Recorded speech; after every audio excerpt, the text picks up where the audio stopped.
The Stalker franchise will quickly teach you that your fellow man is not to be trusted. And for the longest time, I thought that merely applied to other characters in the games. But apparently it applies to other people who comment on your videos as well. You know who you are, dear viewer, and I sure hope my near-death experience really made your day.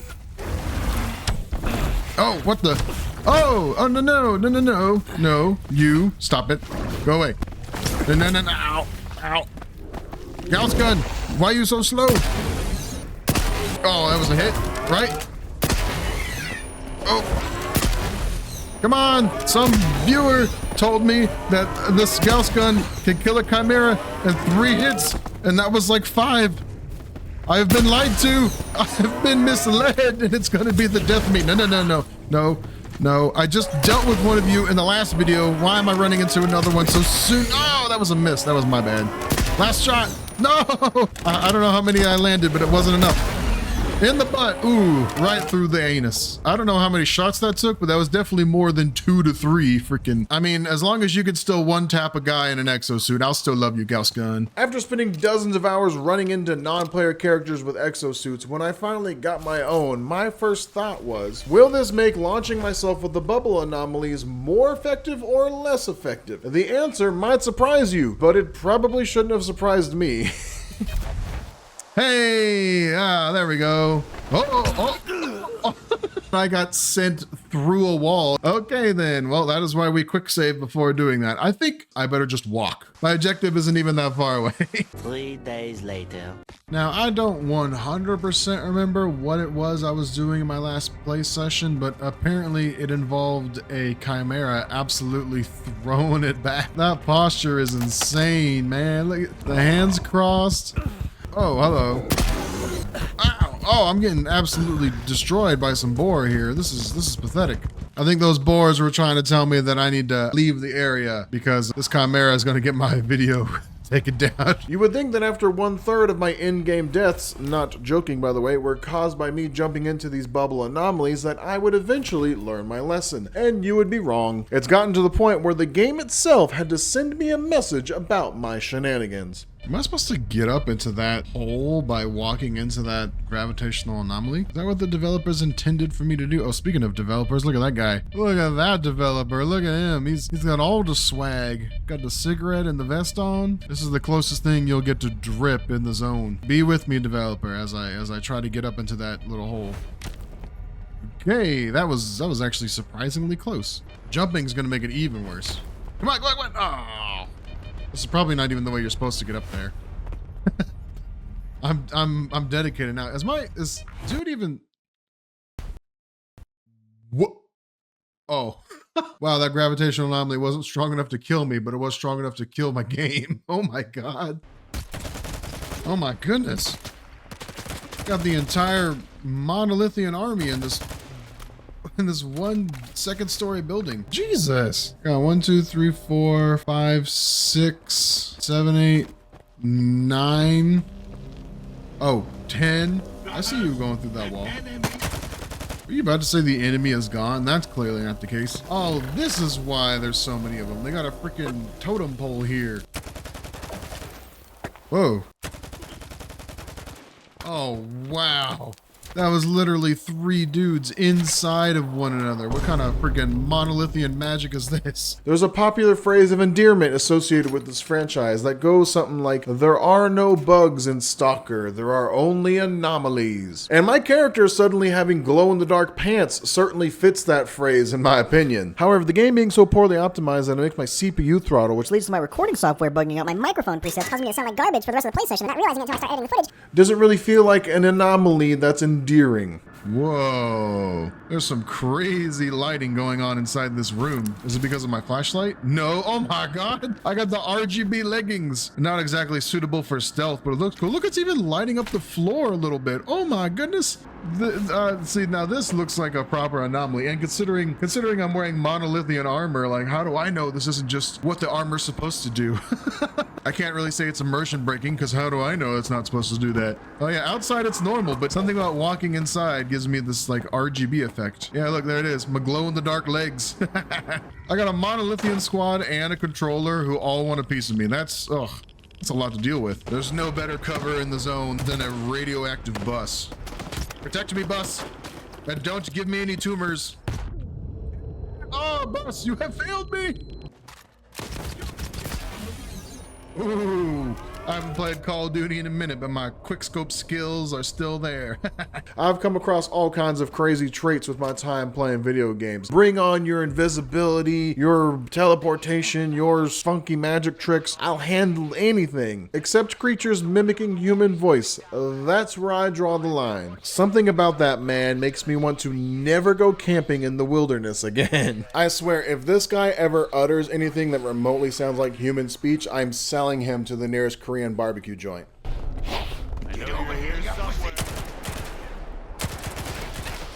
These mutant cats having the capability to talk like humans or mimic human voices Ain't no one here. Chill, boys. is so unsettling. I really wish that just wasn't a thing. Of all the mutants, these cats are not the most dangerous by any means, but man, are they the most freaky. Ew, even their like throats all messed up. They're freaky and ugly. It's a great combination for an enemy, I suppose. Oh my, it's still raining. Is the last chapter of the game just perpetual rain? Was this a plot point I missed? It's like some NPC was like, oh yeah, you did the major plot thing, so it's going to be raining in the zone indefinitely. This is such bull crap. I swear, I'm about to look up the console commands to turn off this damn rain. I think my render distance is affected by the weather because a lot of this environment is trying to get on board with the fact that the rain is gone. It's like popping in all jank. Look at that. Oh, that's not good.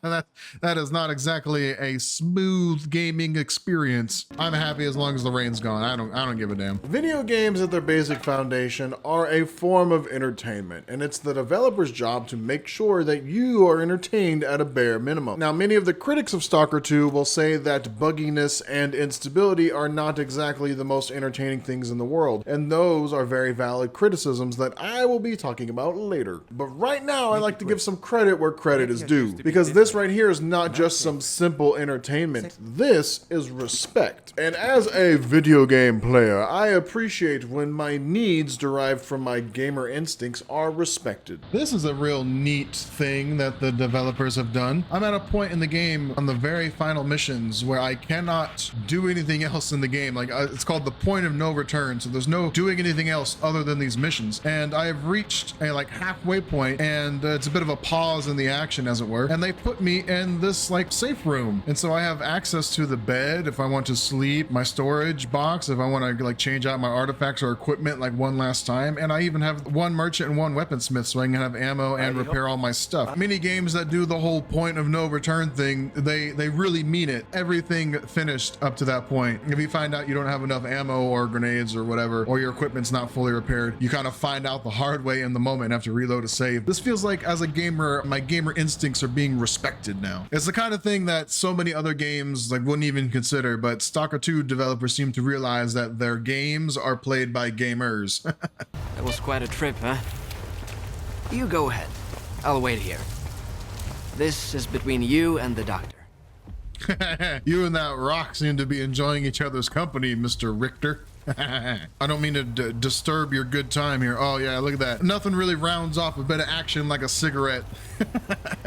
You feeling good there, Mr. Richter? You sure seem like you are. I see you. I just can't shoot you. Oh wait, you're right there. Okay. Can I just, oh, there you are.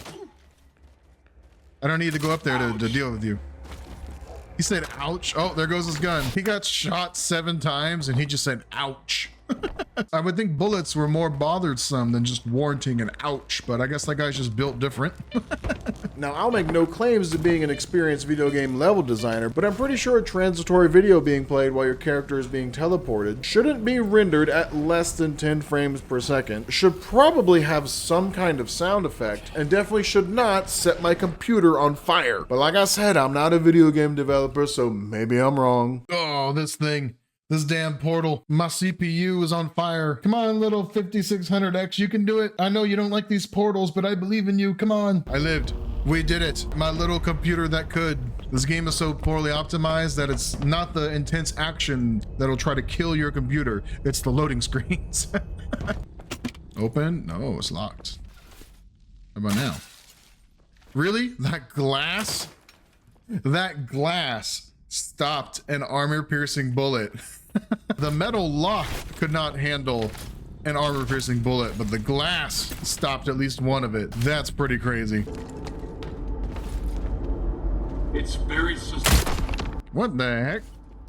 What was I just looking at? That was like the frame of an exosuit without the dude actually in it. I thought I was looking at a green dentist chair there for a second. Whoa, that's a lot of canned food. My goodness. If you're ever in the market for some Soviet mystery meat, all you gotta do is play to the end of the game because you can find literal dozens of it. I feel like all of these cans of food are more responsible for my frames dropping than the gunfights I've just been in.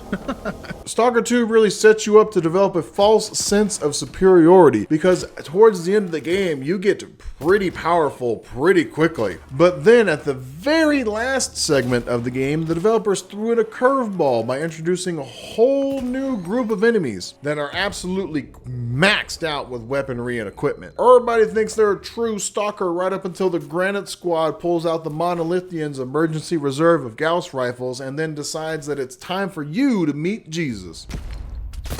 Oh, someone else has a Gauss rifle. Ow! It hurts. I mean, that's why I'm using it, because it hurts them too. Oh, grenade! Thank you, Blast Door, for saving me. Stop throwing grenades at me. It's rude. You know, this one with 100 round capacity is really cool, but I think I would like the one with my optic back because I can't hit a damn thing without a magnified optic because I must be a Rainbow Six Siege player. There we go. Look at this. Oh, he tanked it. What are you made out of? Oh, he's made out of granite. This guy's name is Granite. Maybe that's what he's made out of. 2 enemies with Gauss guns. Wow. In here, I thought this was rare technology, but apparently everybody's getting some. These are like a special squad of Monolithians I'm facing here at the very end. They have way more health, better weaponry, and they don't even talk. They're so intimidating. Like, I don't know if this is an intentional or some kind of bug, but like, they don't even scream in pain when they die. And like half of them have freaking Gauss guns. My goodness, this is a lot to deal with. There are 2 reasons as to why I am not a stalker. Number 1, the zone is fictional. Number 2, I don't have the instincts for it. Because if I had just spent the last 90 minutes in what was basically a non-stop gunfight, and I was still in the facility where said gunfight took place, I would not put my weapon away at any point for any reason. But I think Skiff here is either incredibly confident in his instincts or is just incredibly jaded. I'm assuming because I can't take out my gun that I'm in a no combat zone, but like, how does my guy know that the zone I'm currently in is a no combat zone? I've been through a lot of gunfights in the last hour or so, and suddenly I can just sense that there's no immediate combat. Not right now. My goodness, that was the laggiest cutscene I think I've ever had to experience, and it's still lagging into the credits. But man, that's Stalker 2, huh? That was very interesting. Where once there was gameplay, now there are credits. And these credits are almost poetic because the frame rate is terrible, the music is stuttering, and my CPU is throttling. And all it's doing is just scrolling up some text on screen. Oh man, this game. Had I not been a fan of Stalker and played this game blindly, then was told that it was a console port onto PC that was done by Ubisoft, I probably would have believed it, because I don't think I've been this frustrated with a game's prolific bugs and lack of optimizations since I played Assassin's Creed Unity. Now that may seem like it's a pretty harsh thing to say, and perhaps I'm being a bit heavy-handed with my criticism, and that's only the case because several weeks ago I made a video defending Stalker 2, and man did that video have some angry people in the comment section. I was only about 20 hours into the game when I made that video, and my mindset at the time was what I had experienced so far is what is to be expected from any Stalker game, really. They are all kind of buggy and wonky, and it is just part of the charm that comes with enjoying the franchise. Being able to enjoy the original 3 games means being able to overcome their quirks. But there's one big difference between the older games and this one. They are all 20 to 30 hour experiences. experiences. And on that top end, I'm really only talking about the second and the third game. If you do all the side quests and a lot of exploring, you might reach the 30-hour mark. For me, Stalker 2 was not a 20 to 30 hour experience. It was a 120 to 130 hour experience. So that is 100 more hours of dealing with the bugs, the glitches, the poor optimization, and the incessant amount of walking. If they ever get around to releasing the mod tools, I bet one of the most popular mods is going to be some kind of fan-made motorcycle, or maybe a jetpack. The next big question is why? What led to the game being in its current state? Well, out of all the video game developers, GSC Game World probably has one of the better explanations for having development troubles compared to any of their peers in the gaming industry. 3/4 of the way while making Stalker 2, their country was kind of invaded, and they pretty much had to pack up all their bags and leave. And to me, that sounds like the kind of thing that would be very disruptive when trying to make a video game. So they have a pretty good reason why their game was so unpolished at its initial release. But having a good reason is not a good excuse. What GSC Game World delivered is not what gamers expect of their game developers. At best, this was an MVP. And as a consumer, our money should be worth more than a minimal viable product. Stalker 2 objectively has many good things going for it. If you want to talk about gunplay for a second, this is light years better than what we had in the past, especially compared to Shatter of Chernobyl and Stalker.Clear Sky. In those games, the guns felt less like they were shooting bullets and more like they were shooting suggestions. But having more positives than negatives is not an immediate saving grace, especially when the negatives are this bad. It's like somebody taking a dump on your birthday cake. Objectively, you could probably eat 85 to 90% of that birthday cake without issue, but at the end of the day, nobody really wants a crappy birthday cake. The ending of this game is more like 3 endings. It's the end of my playthrough, the end of my content for the game, and the end of this look. Because my wife and my daughter, the 2 most important girls in my life according to them, have conspired together and decided that my hair is a little bit too long and my beard is a little bit too scraggly. Both of these things gotta go. So the next time you see me, I'll be playing Kingdom Come Deliverance 2 and probably looking like I'm cosplaying the main character because with a shave and a haircut, me and Henry are practically twins. At least this means there'll be a pause to all the Jack Black comments some of you like to leave. It's not your fault, dear viewer, that we all look the same. If anything, it's my fault for being born a white dude. My bad. We'll get them in now while you have the chance because by my next video, it'll be time for the Chris Pratt comments. But not the Star-Lord Chris Pratt. Oh no, the Parks and Recreations one, specifically. Apparently. Anyways, I sure hope you enjoyed, and if you did, please like the video and subscribe for more, and until the next one, this is not goodbye for good, just goodbye for now. Check my stash, cleaned my gun, bought some shit. I'm calling it a day.